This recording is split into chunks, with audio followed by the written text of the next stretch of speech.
Hi, I'm Jan Willis from the eBeam Initiative. We're here in beautiful Monterey, California at the Photomask Technology and EUV Conference. With me today is the director of the newly announced Center for Deep Learning in Electronics Manufacturing, Ajay Baranwal. Welcome and congratulations. Thank you, Jan. So I think the right place to start is to find out what Ajay's journey has been in deep learning. So tell us your story. Sure. So I spent my 17 years in EDA, and in the recent years, I became very passionate about deep learning. I actually did a couple projects and I fell in love with deep learning. And then I wanted to pursue my passion to the other outside industry after kind of leaving my comfort zone from EDA. EDA has supported me for so long. Then I went to work on the natural language processing, where I worked on several projects at Abzuba, which was my previous company. And I worked on neural network-based document retrieval, intention-based search, summarization, and intent recognition. I applied and learned sequence-to-sequence models, encoder-decoders, and also GANs. And I use primary framework as TensorFlow. So that's how it has been now.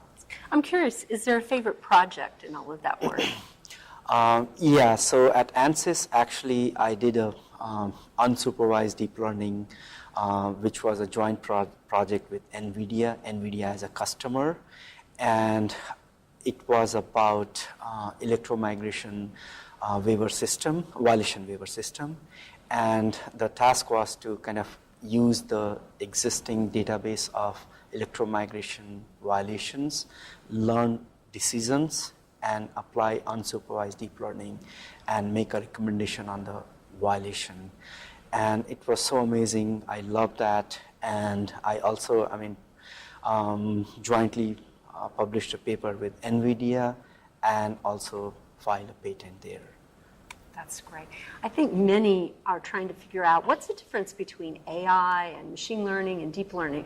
So with your expertise, can you help clarify that for us? Yeah. So AI, machine learning, deep learning, these are not a very new technology. They have been there for long. In fact, just to quote you, my previous mentor, he did his PhD in AI in Semiconductor 40 years ago from Berkeley. So deep learning definitely has evolved after that, and definition-wise, deep learning is a subset of machine learning and AI, but it has actually advanced machine learning and AI to the extent that it has made impossible things possible. To give you some examples, Go game, which was where AlphaGo defeated Lee Sedol, world champion, and there are many other examples like robotics and self-driving car. So I think deep learning has advanced AI and machine learning in a great extent. Wow, that's great, thank you. One other thing I think Ajay can clarify for us. In the name of the center, they call out electronics manufacturing. So is there a difference in the application of deep learning for that segment?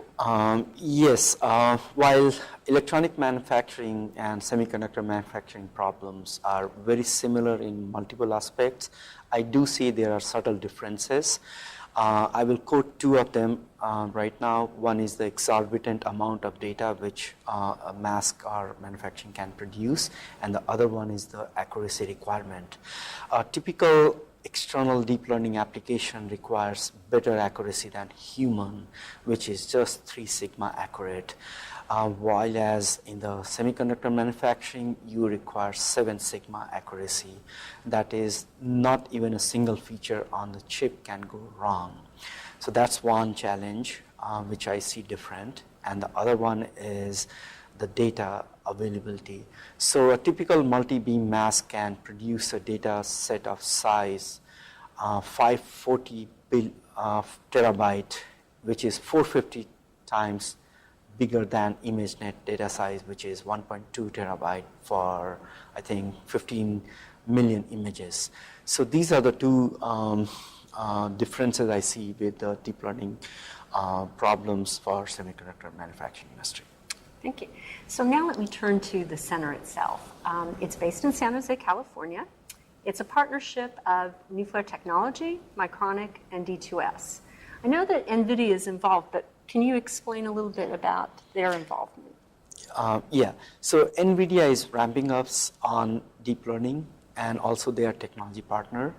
NVIDIA also empowered the D2S, which is one of our partner companies, CDP, which is computational design platform, and CDP is our shared resource at the CDLe. Okay. I know that you're also quite busy recruiting and hiring. Is it difficult to find talent in deep learning now?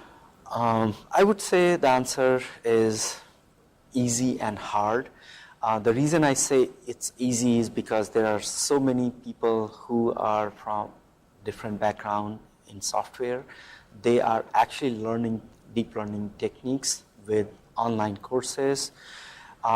So that's how it's easy, but it's hard because just by doing those courses, it's very difficult to kind of do a real life project, real projects in the companies.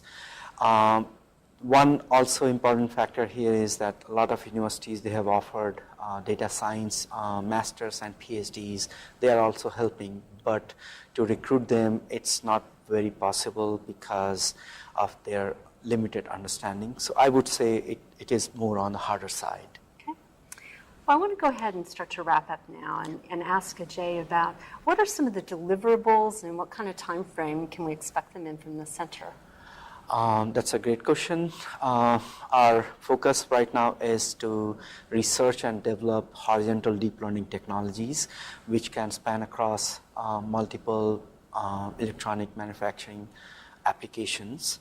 And also our partner companies, the member assignees from the partner companies, they are actually co-located with us at the San Jose Center.